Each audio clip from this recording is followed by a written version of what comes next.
हमारा आज का टॉपिक है रिफ्लेक्सिव नॉर्म स्पेसेस। इन्हें डिफाइन करने के लिए हम यूज़ करेंगे आइसोमॉर्फिज्म को। दो नॉर्म स्पेसेस के दरमियान आइसोमॉर्फिज्म क्या होती है? फर्ज करें हमारे पास x और y दो नॉर्म स्पेसेस हैं। t एक ऑपरेटर है x से y पे such that t is linear, यानी t alpha u plus beta v is equal to alpha t u plus beta t v। t is bijective, that is t is 1 to 1 and t is on to. t is norm preserving, that is the length of tx is same as the length of x for every x in x. अगर किसी operator में ये तीन खूबियाँ हों कि वो linear हो, यानी वो वेक्टर एडिशन और स्केलर मल्टीप्लिकेशन को प्रिजर्व करे, वो बाइजेक्टिव हो यानी दो मैपिंग का साइज सेम यानी दोनों स्पेसेस का साइज सेम हो, वो नॉर्म प्रिजर्विंग हो यानी अगर वो किसी वेक्टर x को x से tx पे मैप करता है तो उसकी लेंथ को प्रिजर्व करता है, यानी जो x की लेंथ थी वही लेंथ थी एफ एक्स। इस सूरत में x y के आइसोमॉर्फिक कहलाएगा, यानी x और y आइसोमॉर्फिक नॉर्म स्पेसेस कहलाएंगे।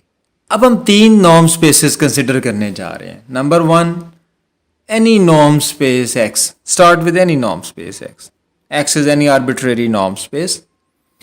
Dual space of x prime. This is the space of all bounded linear functionals on x. It's bidual, x double prime. This is the space of all bounded linear functionals on x prime. It is the dual space of x prime. It is also called second dual space of x. इनके elements आपने याद रखने हैं। x के element हैं small x, ये vectors हैं। x prime के एलिमेंट्स को हम f के साथ रिप्रेजेंट करने लगे हैं। x डबल प्राइम के एलिमेंट्स को हम g के साथ रिप्रेजेंट कर लेंगे। अब हम x और x डबल प्राइम के दरमियान एक रिलेशन बनाने जा रहे हैं जो रिफ्लेक्सिव स्पेसेस की डेफिनेशन का बायस बनेगा। For any fixed x in x हम एक फंक्शनल डिफाइन कर सकते हैं gx x प्राइम पे, which is defined as gx। अब x प्राइम के अंदर जो एलिमेंट है वो हम f के साथ रिप्रेजेंट कर रहे हैं, सो gx अप्लाई होगा f पे और इसका आंसर आएगा f of x, where what is f of x? f जब x पे अप्लाई हो रहा है तो ये फील्ड के एलिमेंट दे रहा है, so f of x is an element of k। In this way gx is a functional defined on x prime. Now we prove that this gx is a bounded linear functional on x prime so that gx belongs to x double prime। इस तरह से हमारे पास एक mapping बन जाए करेगी x से x double prime पे। लिहाजा पहले हम ये प्रूव करते हैं कि gx बाउंडेड लीनियर फंक्शनल है। इसके लिए ये मैपिंग अच्छी तरह से आप देख लें कि gx f पे अप्लाई कैसे करना है। ये f जो है, ये जो सब में x लिखा है इस पे अप्लाई हो जाएगा fx।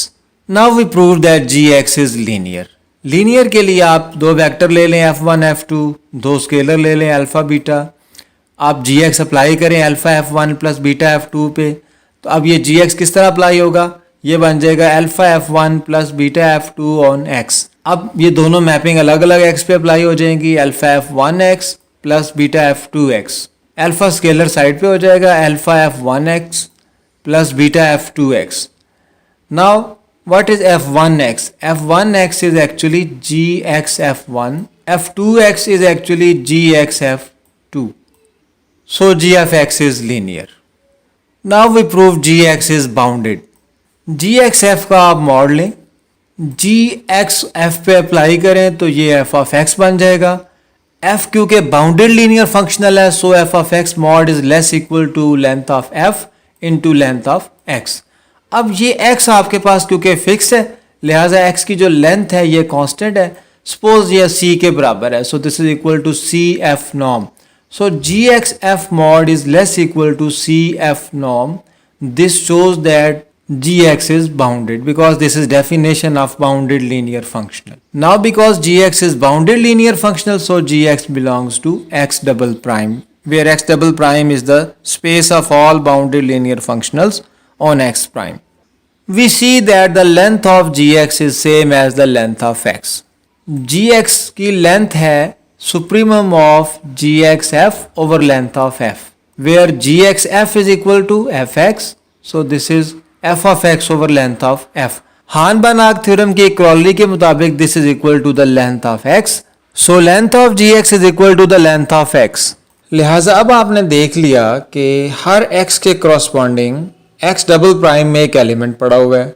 अब हम x और x डबल प्राइम के दरमियान एक मैपिंग डिफाइन कर सकते हैं जिसे हम कैनोनिकल मैपिंग कहते हैं। To every x in x there corresponds a unique bounded linear functional gx in x double prime. This defines a mapping C from x to x double prime as Cx is equal to Gx. ये mapping बुनियादी तौर पे x को उस Gx पे map कर रही है जो उसके corresponding हमने फाइंड किया है। This mapping is called canonical mapping of x into x double prime.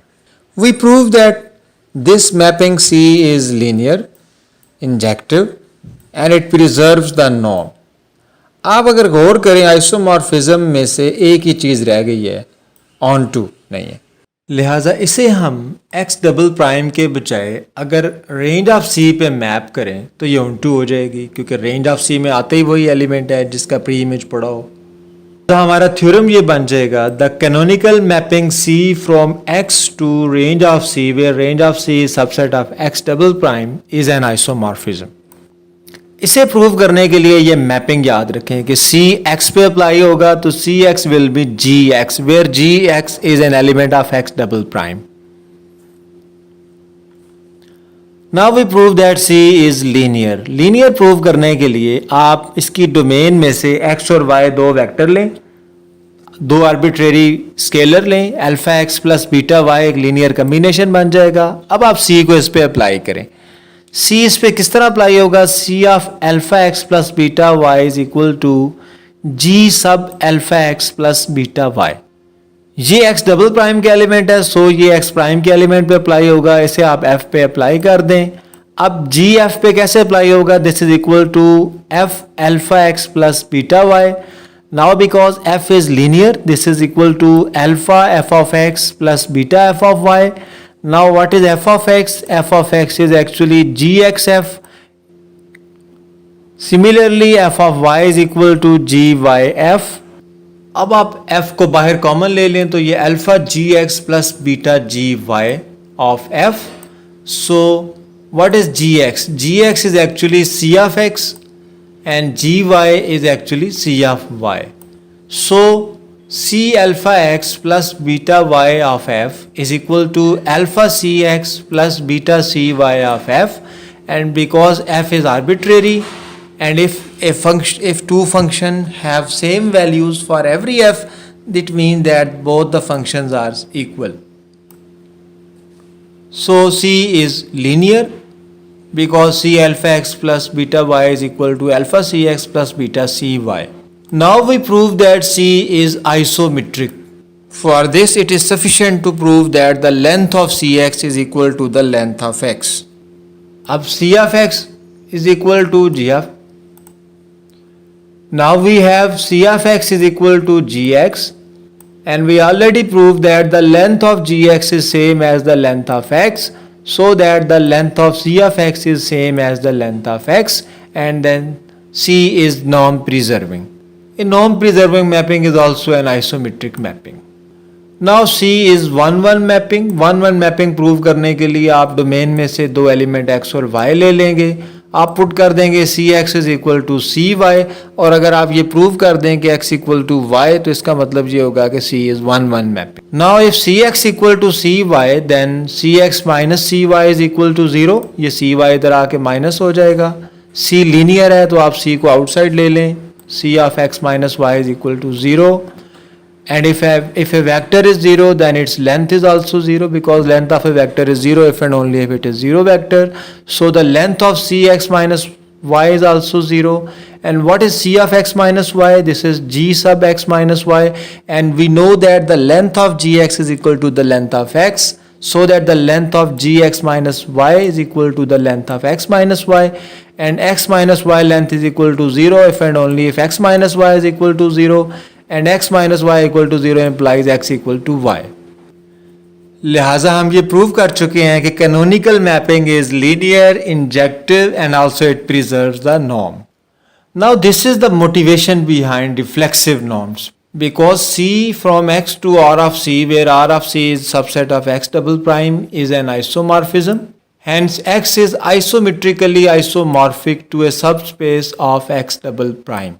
अब X डबल प्राइम के तो इन जनरल आइसोमॉर्फिक नहीं है क्योंकि ये मैपिंग ऑन टू नहीं है, लेकिन X डबल प्राइम की एक सबस्पेस के आइसोमॉर्फिक ज़रूर है. इस तरह से हम कह सकते हैं कि this C is also called the canonical embedding of X into X double prime. We note that C will not be onto in general, so that the range of C can be a proper subspace of X double prime. क्योंकि ये onto नहीं है, आप जानते हैं कि range of C is equal to X double prime if the mapping is onto, and range of C is proper subset of X double prime if mapping is not on. So in general, range of C can be equal to X double prime. So in general, range of C may or may not be equal to X double prime. यानी ये हो सकता है कि किसी norm space X के लिए range of C X double prime के बराबर आ जाए. ये भी हो सकता है कि R of C proper subset हो X डबल प्राइम के.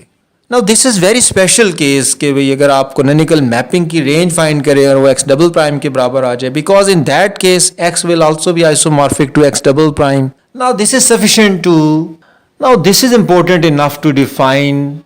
Now such a norm spaces are of special interest and they are given the name reflexive norm spaces. A norm space X is said to be reflexive if the canonical mapping C from X to X double prime is surjective, that is if R of C is equal to X double prime. So ऐसी norm space X reflexive norm space X कहलाएगी कि जिसके लिए canonical mapping की जो range है वो X double prime के इक्वल आ जाए. यानी कैनोनिकल मैपिंग अगर ऑन टू हो जाए तो हम ऐसी नॉर्म स्पेस को रिफ्लेक्सिव नॉर्म स्पेस कहेंगे. Now there are some results about reflexive norm spaces. First result ये है कि if a norm space X is reflexive it is Banach space. ये बहुत खूबसूरत रिजल्ट है. इसका मतलब ये होगा कि हर रिफ्लेक्सिव नॉर्म स्पेस कंप्लीट होती है. अब आप इसका प्रूफ देखें. X क्योंकि रिफ्लेक्सिव स्पेस है, इसका मतलब ये है कि range of C is equal to X double prime, यानी C इस वक्त ऑन टू मैपिंग है, लिहाजा C फिर X से X डबल प्राइम पे एक आइसोमॉर्फिज्म बन जाएगी. And if there is an isomorphism between X and X double prime it mean that X and X double prime both are isomorphic. अच्छा, on the other hand आप ये जानते हैं कि every dual norm space is complete, कि X चाहे complete हो या ना हो, X प्राइम यानी ड्यूल स्पेस हमेशा कंप्लीट होती है, और X डबल प्राइम ये ड्यूल स्पेस है X प्राइम की, लिहाजा X डबल प्राइम जो है ये हमेशा कंप्लीट होगी. और अब इस केस में जबकि X रिफ्लेक्सिव है तो X डबल प्राइम के आइसोमॉर्फिक है. अब अगर दो स्पेसेस आइसोमॉर्फिक हों और उनमें से एक कंप्लीट स्पेस हो तो उसका मतलब ये होता है कि दूसरी भी कंप्लीट स्पेस है. So because that X is isomorphic to X double prime and X double prime is complete space, therefore X is also a complete space, so that if a norm space is reflexive it is ultimately a Banach space. But converse of the theorem may not hold in general. Now this is for you to prove that CAB is a complete space. You have already proved that it is complete space. Now you need to prove it is not reflexive. लिहाजा हम ये कह सकते हैं कि अगर कोई space reflexive होगी तो वो लाजमी कंप्लीट स्पेस होगी, लेकिन अगर एक स्पेस कंप्लीट है तो ज़रूरी नहीं कि वो रिफ्लेक्सिव हो. So a reflexive space is a complete space but a complete space may और मे नॉट बी रिफ्लेक्सिव. ये थ्योरम अब हमें बहुत सारी एग्जाम्पल देगा. Since every reflexive norm space is complete, हर रिफ्लेक्सिव नॉर्म स्पेस कंप्लीट होती है, इसका मतलब ये बना कि अगर कोई नॉर्म स्पेस इनकम्प्लीट है तो वो एग्जाम्पल है नॉट रिफ्लेक्सिव स्पेस की, यानी that space can not be reflexive. So space of all polynomials with the maximum norm ये इनकम्प्लीट स्पेस थी, लिहाजा ये रिफ्लेक्सिव नहीं हो सकती. Space of all real valued continuous functions on close interval AB with the Riemann integrable norm, this is also example of incomplete norm spaces, लिहाजा ये भी रिफ्लेक्सिव नहीं हो सकती. तो आप कोई भी इनकम्प्लीट नॉर्म स्पेस ले लें तो वो रिफ्लेक्सिव नहीं होगी, यानी रिफ्लेक्सिव ना होने की वो एग्जांपल होगी। ये सेकंड थ्योरम है रिफ्लेक्सिव स्पेसेस के बारे में कि every finite dimensional norm space is reflexive. You already know that finite dimensional spaces are very simple. Now you will learn that if a space is finite dimensional, it is reflexive. हम फर्ज कर लेते हैं कि dimension of x n है। अब आप जानते हैं कि फाइनाइट डायमेंशनल के केस में x और उसकी ड्यूल स्पेस की डायमेंशन सेम होती है, लिहाजा dimension of x, dimension of x prime, dimension of x double prime all are same, all are equal to n। तो इसका मतलब ये हुआ कि x डबल प्राइम की डायमेंशन n है। अब आप आ जाए कैनोनिकल मैपिंग पे c from x to x double prime. क्योंकि ये एक इंजेक्टिव लीनियर ऑपरेटर है, आप जानते हैं कि c is 1 1 if and only if null space is equal to 0, if null space is trivial. अब आपको रैंक नलिटी थ्योरम ये बताता है कि dimension of x is equal to the dimension of null space of c and the range of c। अब आपको rank nullity theorem ये बताता है, इन जनरल ये बताता है कि dimension of x equal to the dimension of null space of c। अब आप इसका प्रूफ देख लें। हम फर्ज कर लेते हैं कि x की डायमेंशन n है। फाइनाइट डायमेंशनल केस में आप जानते हैं कि x की और उसकी ड्यूल स्पेस की डायमेंशन सेम होती है, यानी अगर x की डायमेंशन n है तो x प्राइम की डायमेंशन भी n होगी। अब x double prime x prime की ड्यूल स्पेस है, लिहाजा x डबल प्राइम की डायमेंशन भी n होगी। So the dimension of x prime x double prime is equal to n। हमारे लिए यहाँ पे इंपॉर्टेंट है x डबल प्राइम की dimension, so dimension of x double prime is equal to n। अब c हमारे पास क्योंकि एक लीनियर ऑपरेटर है x से x डबल प्राइम पे, फिर ये 1 1 मैपिंग भी है। अगर c कोई लीनियर ऑपरेटर 1 1 हो तो हम जानते हैं फिर उसकी नल स्पेस 0 होती है और इसकी डायमेंशन जो है वो, और नल स्पेस की डायमेंशन 0 है। अब रैंक नलिटी थ्योरम के मुताबिक dimension of x is equal to the dimension of null space of c and the dimension of range of c। अब क्योंकि डायमेंशन ऑफ नल स्पेस 0 है, लिहाजा आप याद रख लें कि जब भी कोई लीनियर ऑपरेटर 1 1 होता है तो फिर dimension of domain is equal to the dimension of range, फिर डोमेन और रेंज की डायमेंशन सेम होती है। And what is the domain of c? Domain of c is the whole x, so dimension of x is equal to the dimension of range of c and dimension of x is n, so dimension of range of c is equal to the n। On the other hand आपने देखा है कि x double prime की dimension भी n है और range of c की dimension भी n है, जबकि रेंज ऑफ c असल में क्या है? Range of c is a subset of x double prime. अब range of c x double prime की ऐसी सबस्पेस है जिसकी डायमेंशन स्पेस की डायमेंशन के बराबर है, लिहाजा range of c is equal to x double prime because R of c is a subspace of x double prime of same dimension, therefore R of c is equal to x double prime। क्योंकि एक proper subspace अगर आपके पास हो R of c, यानी अगर R of c equal to x prime ना हो, यानी अगर R of c proper subset हो x डबल प्राइम का, तो कभी भी R of c की डायमेंशन x डबल प्राइम की डायमेंशन के इक्वल नहीं हो सकती। Now because the dimension of R of c and x double prime are same, so R of c is equal to x double prime। और इसका क्या मतलब है कि R of c is equal to x double prime? इसका मतलब ये है कि range of c is equal to x double prime, so c is onto mapping and hence this x is reflexive।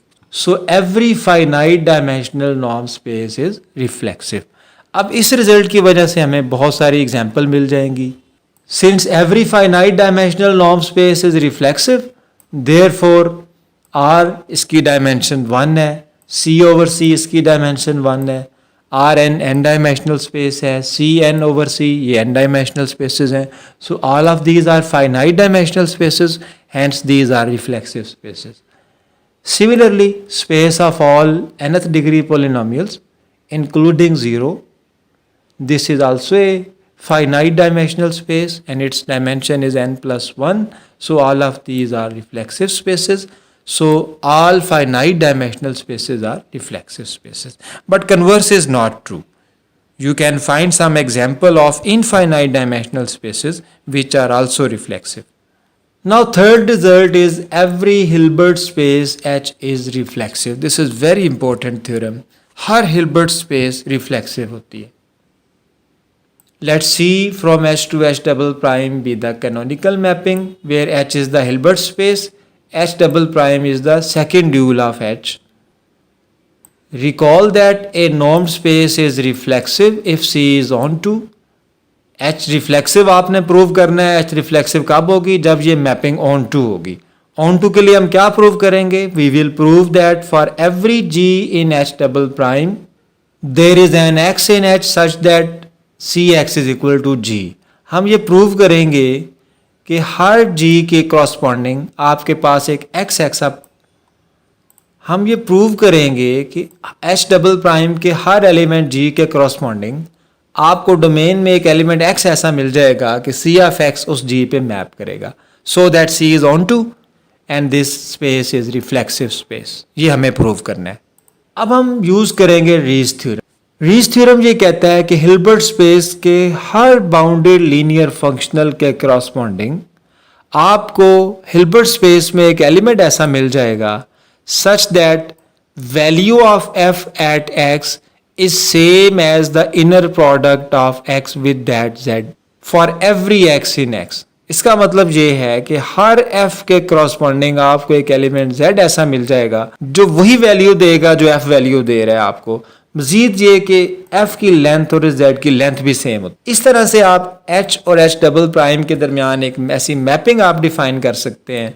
This defines a bijective conjugate linear of mapping a from h prime to h which maps a f onto z, क्योंकि हर f के corresponding आपको एक vector z मिल जाया करेगा, लिहाजा इन f और z के दरमियान आपको एक मैपिंग मिल जाएगी जो आप ऑलरेडी इनर प्रोडक्ट स्पेसेस में प्रूव कर चुके हैं कि ये मैपिंग बाइजेक्टिव है और कॉन्जुगेट लीनियर मैपिंग। आप ऑलरेडी ये प्रूव कर चुके हैं कि ये mapping bijective conjugate linear mapping है, लिहाजा अब आप इस रिजल्ट को याद रखें। अब इसी तरह H प्राइम जो है वो H की ड्यूल स्पेस है और every dual space is complete space, so H prime is also Hilbert space.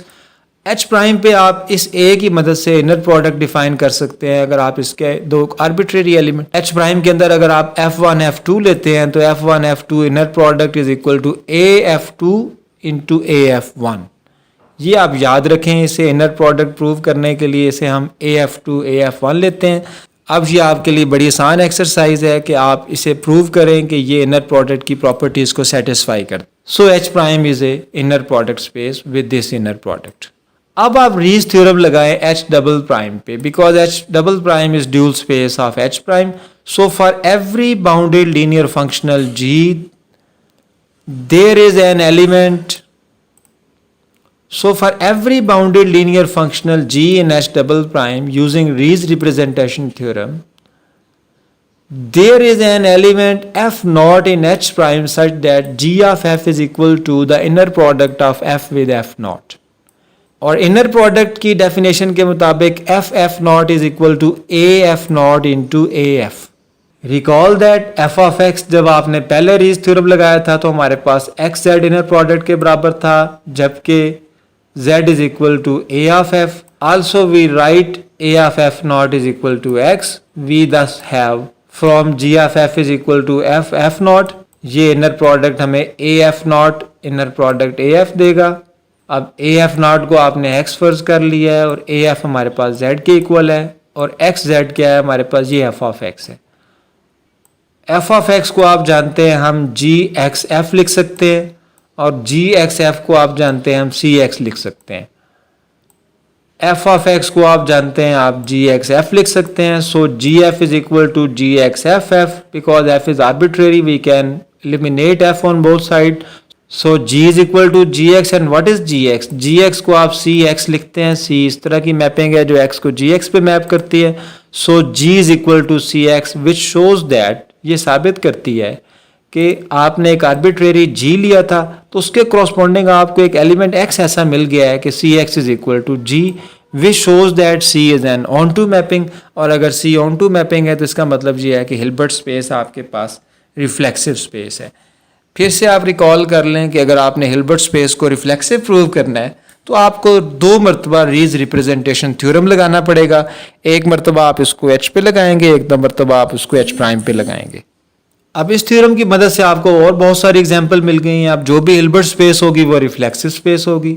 For example Rn L2 ये दोनों हिल्बर्ट स्पेसेस हैं और ये रिफ्लेक्सिव स्पेसेस हैं। अब आप देखिए ये इंटरेस्टिंग है कि Rn आपके पास एक ऐसी एग्जांपल है जो कि फाइनाइट डायमेंशनल स्पेस है और रिफ्लेक्सिव स्पेस है, जबकि L2 आपके पास एक इनफाइनाइट डायमेंशनल स्पेस है जो कि एक रिफ्लेक्सिव स्पेस है।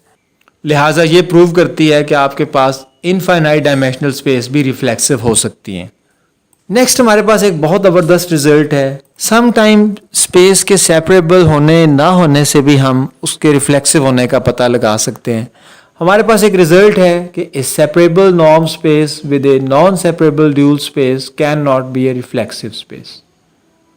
इसे प्रूव करने से पहले हमें एक लेमा चाहिए है, एग्जिस्टेंस ऑफ फंक्शनल। फर्ज करें कि x आपके पास एक नॉर्म स्पेस है, y उसकी एक प्रॉपर क्लोज सब स्पेस है। प्रॉपर का मतलब ये है कि y is a proper subset of x so that x minus y will be non empty. फर्ज करें कि x नॉट एक एलिमेंट पड़ा है x माइनस वाई में, यानी वो x में है लेकिन y में नहीं है, and delta is equal to the distance of x naught to y and let delta be the distance from x naught to y। ये x नॉट और y का डिस्टेंस है। आपको पता है एक पॉइंट और सेट का डिस्टेंस क्या होता है, this is the infimum of the distances from x naught to. अब अगर ऐसा है कि let y be a proper close subspace of x and delta is the distance of x naught to y, फिर आपको एक bounded linear functional ऐसा जरूर मिल जाएगा जिसकी अपनी लेंथ अगर आप लें तो वो 1 होएगी। अगर आप उसे y के एलिमेंट पे अप्लाई करें तो यू विल गेट 0। अगर आप उसे फिक्स्ड x नॉट पे अप्लाई करें तो you will get the distance delta. अब आपको ये प्रूव करना है कि एक बाउंडेड लीनियर फंक्शनल इस तरह का एग्जिस्ट करता है कि जिसमें आपको मजीद 3 चीज़ें प्रूव करनी पड़ेंगी। एक आपको ये प्रूव करना पड़ेगा कि उसकी लेंथ 1 है। एक आपको ये प्रूव करना होगा कि y के एलिमेंट पे वो 0 आंसर दे रहा है। तीसरा आपको ये प्रूव करना होगा कि जब वो x नॉट पे अप्लाई करते हैं तो वो डेल्टा डिस्टेंस के बराबर है। इसे हम प्रूव करते हैं हान-बानाक थ्योरम से। हान-बानाक थ्योरम के लिए आपको एक सबस्पेस चाहिए होती है। लेट Z आपके पास एक सबस्पेस है which is spanned by y and that point x naught. 2 ही चीजें थी आपके पास, एक आपके पास y थी और एक आपके पास x नॉट था। आप इन दोनों का यूनियन लेके उसका जो स्पैनिंग सेट है उसे आप Z का नाम दे रहे हैं और आप जानते हैं कि spanning set is always a subspace, so this Z is a subspace of x। We consider the subspace Z of x spanned by y and x naught. Define a bounded linear functional f on Z. अब आप Z पे एक bounded linear functional define करें। लिहाजा अब आप Z का कोई भी एलिमेंट लें तो वो इस फॉर्म में होगा Z is equal to the linear combination of y and x naught। और y का हर लीनियर कम्बिनेशन दोबारा y का ही एलिमेंट बनेगा। लिहाजा every Z is equal to y plus alpha x naught। हम एक bounded linear functional f define कर लेते हैं z पे, which is defined as f जिस z पे अप्लाई हो उस z के करस्पॉन्डिंग, क्योंकि आपको यहाँ पे एक स्केलर अल्फा मिल जाएगा। अगर आप z चेंज करेंगे तो ये स्केलर अल्फा चेंज हो जाएगा because y and x naught are fixed. अब हम मैपिंग इस तरह से डिफाइन कर लेते हैं कि f जिस भी z पे अप्लाई होगा उसका आप स्केलर अल्फा यूज कर लें। So f of z is equal to alpha delta.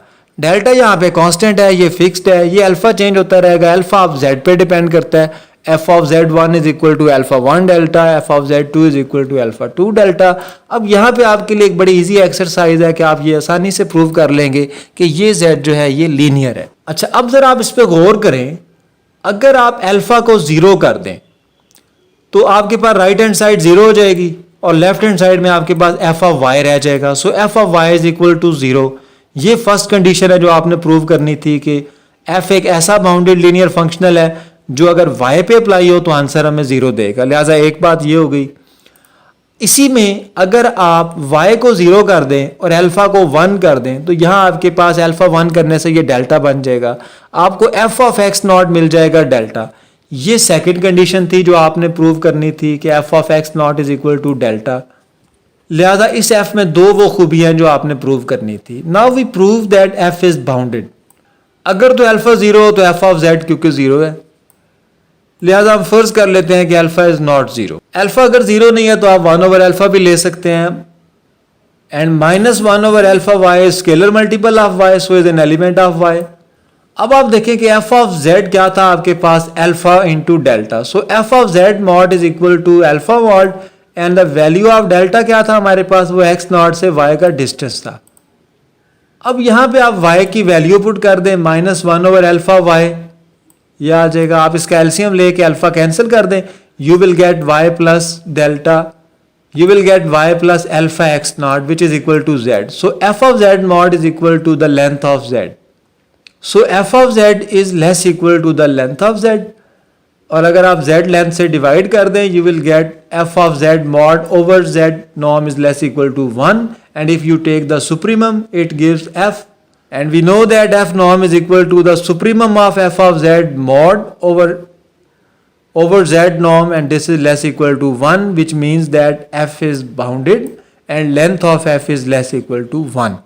On the other hand, we prove that the length of f is greater equal to 1. We now prove that the length of f is greater equal to 1. अब थोड़ी देर के लिए गौर करें तो ये infimum जो है ये डेल्टा की वैल्यू है। अब आप थोड़ी देर के लिए गौर करें, ये जो डेल्टा की वैल्यू है, because delta is the infimum. अब बाय डेफिनेशन इन्फिमम एक लिमिट पॉइंट होता है, यानी उस सेट में पूरा एक सीक्वेंस पड़ा होता है जो उसको कन्वर्ज कर रहा होता है। So by definition of infimum y contains a sequence yn such that yn minus x naught approaches to delta। क्योंकि डेल्टा इन्फिमम है इस किस्म के सेट का, लिहाजा आप सीक्वेंस के एलिमेंट भी इसी किस्म के लेंगे, yn minus x naught। अब अगर zn को आप yn minus x नॉट ले लें तो यहाँ पे आपके पास अल्फा जो था वो -1 बन जाएगा, so that f of zn क्या था हमारे पास, इक्वल टू अल्फा डेल्टा। अब अल्फा क्योंकि -1 है, so this is minus delta. And also length of f क्या होती है हमारे पास, length of f is the supremum of this ratio, so supremum is greater equal to f of zn over zn norm. और f of zn क्या है हमारे पास, ये हमारे पास अगर आप इसकी एब्सोल्यूट वैल्यू लें तो ये हमारे पास डेल्टा बन जाएगा ओवर zn नॉर्म। अब zn नॉर्म किसको कन्वर्ज कर रहा है, zn नॉर्म भी डेल्टा को कन्वर्ज कर रहे हैं, delta by delta is 1, so from here f norm is greater equal to 1। लिहाजा हमें एक बाउंडेड लीनियर फंक्शनल f ऐसा मिल गया है जो z पे डिफाइंड है और जो वो तीनों कंडीशन सेटिस्फाई करता है जो हमें चाहिए थे। यानी अगर उसे y पे अप्लाई करते हैं तो 0 आंसर देता है, अगर उसे x नॉट पे अप्लाई करते हैं तो वो डेल्टा आंसर देता है, और उसकी अपनी लेंथ निकालते हैं तो वो 1 होती है। अब हमें हार्ड-बार्नक थ्योरम ये बताता है कि we can extend f to x without increasing the length. यानी हार्ड-बार्नक थ्योरम ये था हमारे पास कि अगर f किसी सब स्पेस z पे डिफाइंड है तो आपके पास f बार एक बाउंडेड लीनियर एक्सटेंशन एग्जिस्ट करेगी जो पूरी स्पेस x पे डिफाइंड होगी और उसकी लेंथ वही होगी जो लेंथ ऑफ f होगी। So there exist a bounded linear functional f dash whose length is 1, and when it applied on y it gives 0, and when we apply it on x naught it gives delta. Now using this lemma we prove that a separable norm space x with a non-separable dual space x prime cannot be reflexive। यानी अगर कोई separable space ऐसी हो जिसकी dual space non separable हो तो वो reflexive नहीं हो सकती। सेपरेबल नॉर्म स्पेस से क्या मुराद है, सेपरेबल स्पेस ऐसी स्पेस होती है जिसकी एक काउंटेबली डेंस सब स्पेस हो। We suppose that the dual space is separable. अगर ड्यूल स्पेस सेपरेबल है तो फिर उसका यूनिट स्फीयर भी सेपरेबल होगा। Unit sphere u prime x prime के वो एलिमेंट्स हैं जिनकी लेंथ 1 है। इनके सेपरेबल होने का मतलब है कि they also contain a countably dense subset. Suppose fn is such set. Countable का मतलब ये है कि उसको आप इनफाइनाइट सीक्वेंस की फॉर्म में लिख सकते हैं। अब fn क्योंकि यूनिट स्फीयर के एलिमेंट्स हैं लिहाजा इनकी अगर आप लेंथ लेंगे तो वो 1 होगा, और लेंथ ऑफ फंक्शनल क्या होता है, this is the supremum of fnx where x norm is 1, so this supremum is equal to 1। Now using the definition of supremum, what is the supremum, supremum is the least upper bound. By definition of supremum अगर supremum में से आप कुछ minus करेंगे तो वो upper bound नहीं रहेगा, सो this is not an upper bound. Upper bound ना होने का मतलब है कि इस सीक्वेंस में आपको कुछ पॉइंट ऐसे मिल जाएंगे जो उससे ग्रेटर होंगे। So we can find xn in x of norm 1 such that fn norm minus epsilon is less equal to fn xn norm. F N norm is 1 क्योंकि यूनिट स्फीयर के एलिमेंट है. 1 minus epsilon is less equal to F N X N. Here epsilon is arbitrary positive real number. Suppose epsilon is equal to 1 over 2, then 1 minus 1 over 2 is again 1 over 2. So fn xn is greater or equal to 1 over 2. अब इसे हम use करेंगे contradiction के लिए.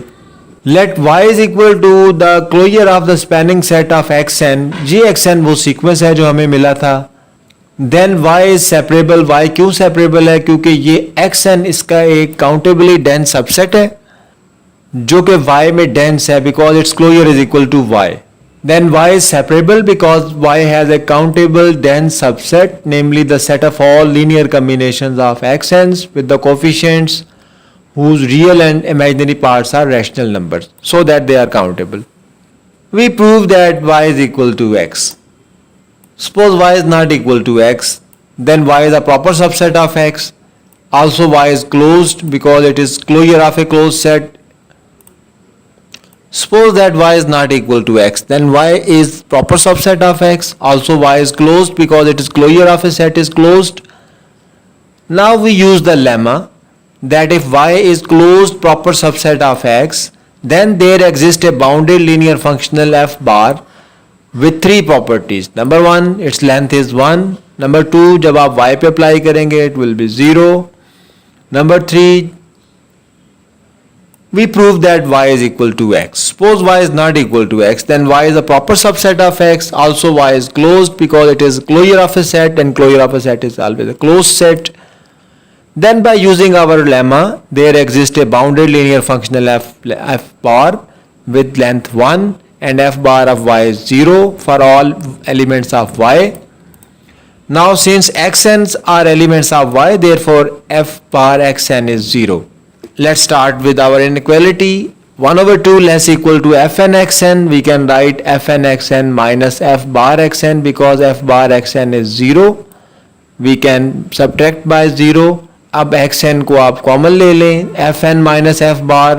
अब fn और f bar दोनों bounded linear functional हैं तो इनका डिफरेंस भी बाउंडेड लीनियर फंक्शनल होगा. अब बाउंडेड की डेफिनेशन यूज करें. This is less equal to the length of fn minus f bar into the length of xn, and xn norm is 1, so fn minus f is greater or equal to 1 over 2, which is contradiction because fn are dense in u prime and f bar is an element of u prime, so fn should be arbitrarily close to f, but this inequality says that fn will be far away from f. Even this is greater or equal to 1 over 2.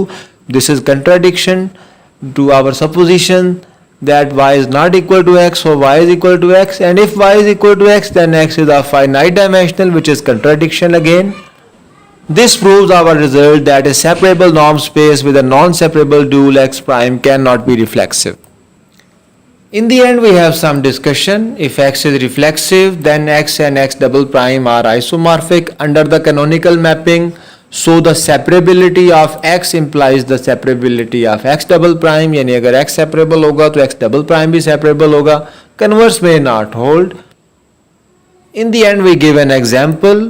L1 is not reflexive क्योंकि L1 separable है, लेकिन इसका जो dual space है L infinity वो separable नहीं है. लिहाजा अगर एक नॉर्म स्पेस सेपरेबल हो और उसका ड्यूल नॉन सेपरेबल हो तो वो रिफ्लेक्सिव नहीं हो सकती. So L1 is not reflexive space.